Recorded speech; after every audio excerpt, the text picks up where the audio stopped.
previous video on Aikido for self-defense, which showed some pretty basic techniques basically and touched on one or two things like distance. Now, to make Aikido work, first of all, you do need to know a bit probably, and there are two things which, shall we say, well, two things in particular which I'm going to highlight in this video.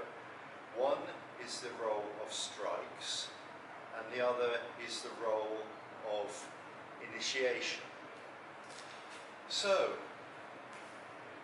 we'll use some Aikido technique and some, more sort of realistic in a way. But if he comes at me with showmen, you see at this point, by stepping in, I've actually taken his mind without hitting him. I can strike him there, I can take Shihanagi. So he will do the same to me. So he anticipates, he sees the hand going up.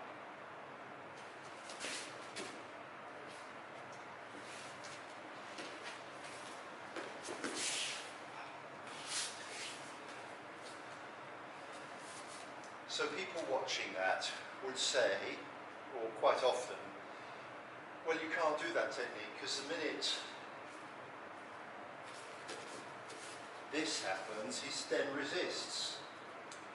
The whole point of the strike is that either you can hit them hard enough so that they are very floppy, or you just do enough to distract them, which enables you to do the technique. Yes, true, if he strikes me, and then I just try to take this, clearly that isn't going to work.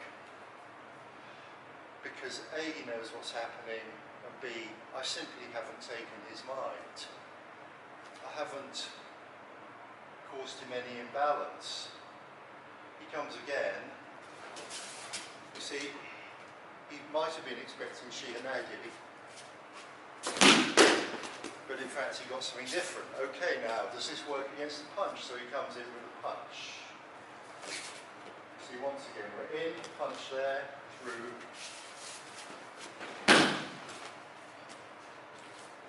So I'll show this hand. So,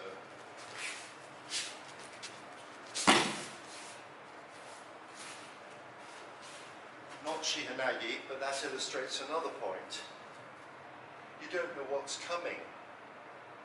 So another aspect of this, okay, he comes with a punch, bang. Now that can bring him up pretty sharply. And then I can do that technique, which is the technique he did on me. Or he comes in with a punch, bang.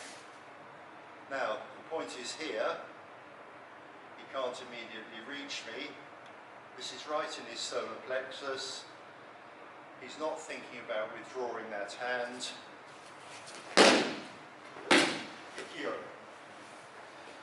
So there we have another potential strike, and of course these strikes can be various and vicious according to the need. Now I'm going to do a roundhouse to him, which is perhaps the most common type of attack. So,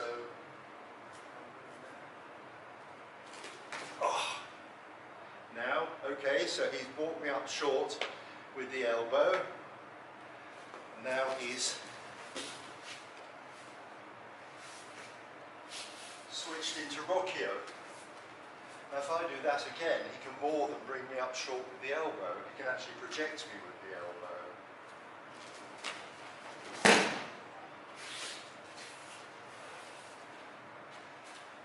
So who are you going to be attacked by? A lot of people seem to have this fantasy that they're going to be attacked by a trained wrestler, a cage fighter, or somebody, or a really good knife fighter. I mean, most of the time it's going to be somebody who comes at you like this. Oh.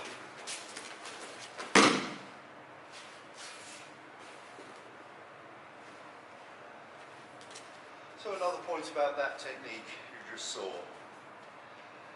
That could also be this, slowly. Well, okay, just a straight punch. So that can also just be that.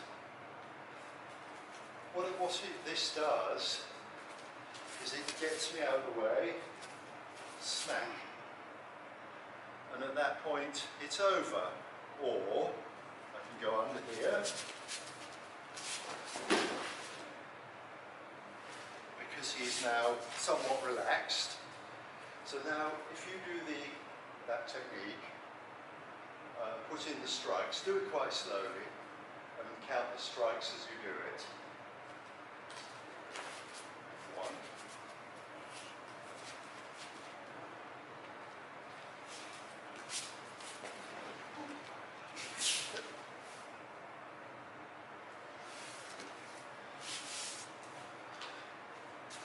So if I resist, which I will do now, he will give me a little reminder. This is implicit in Aikido. Okay, we do it this way in Aikido. We're nice. You just give me the one strike, okay? Sankyo Uchikaita.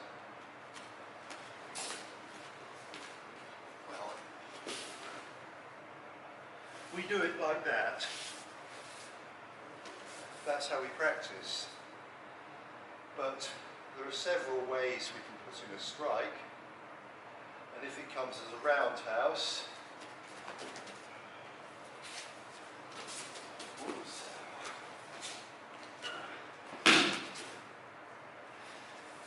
we can find a way round. So just as an aside, which I'll go into another time, there are henkawaza, which is switching techniques, okay, shiwaza, which is basically counter techniques, but that's for another video. This one's about striking principally, so it comes with another. Now, with this technique, we may get this far, say. Now at this point, for real, we can break the elbow. We can strike there. We can strike there. We can strike there.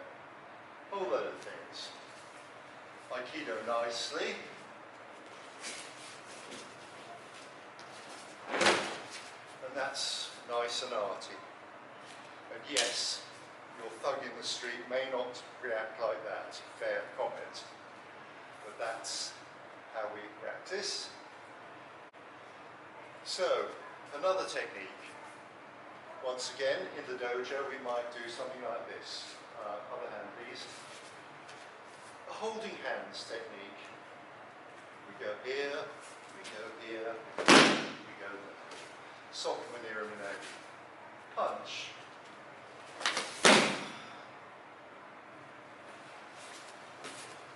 So, what I did for that slowly is low, took his balance. I could hit him there if I wanted.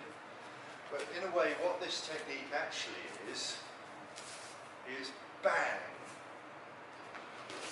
I could just punch him right across the face. So, as a matter of fact, he comes in with a punch, and I just step to one side, and I punch him. The point is that the Aikido footwork gives you these options. So,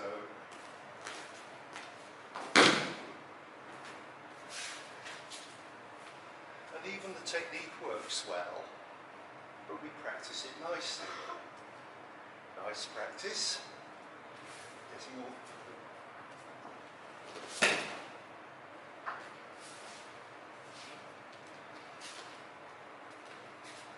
If I do a roundhouse, he'll find a way there.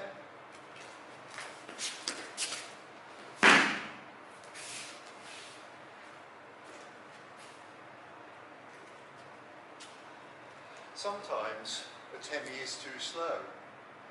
I mean, if they're really barreling in, why stop them? So he's coming in like mad.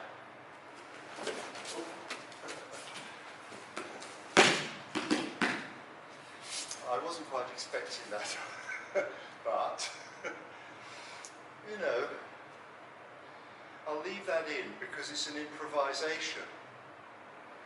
I mean, that's the point. if you're thinking, right, I'm going to do this and that and the other, chances are you're too late.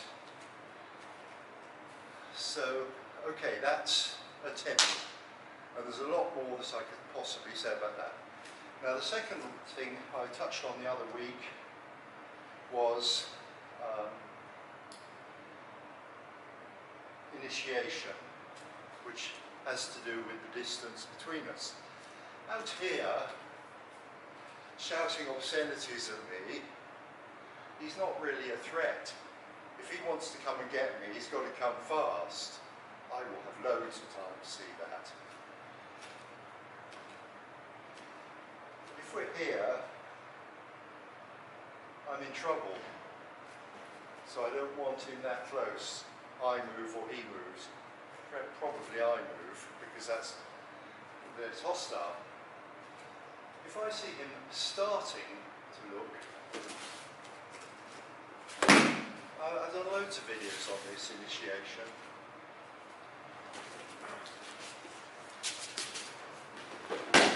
Okay, that wasn't pretty, but it was just to make the point that you can actually, you don't have to go high, you can go low.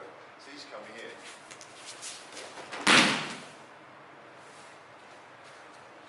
The thing is, you can't think. If you think, I didn't know what I was going to do specifically, and he will do the same to me. He detects that I'm coming within the safe space with hostile intent.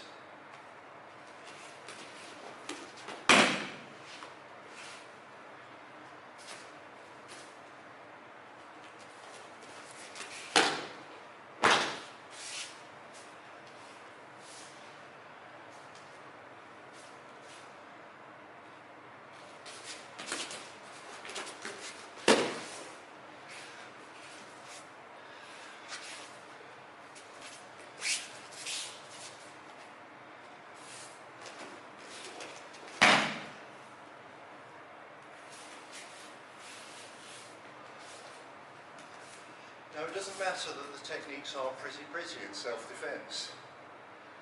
The point is that I end up on the ground, or he ends up on the ground.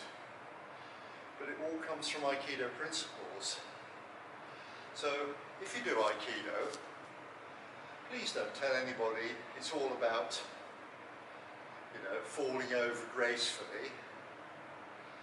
There is a serious self-defense element.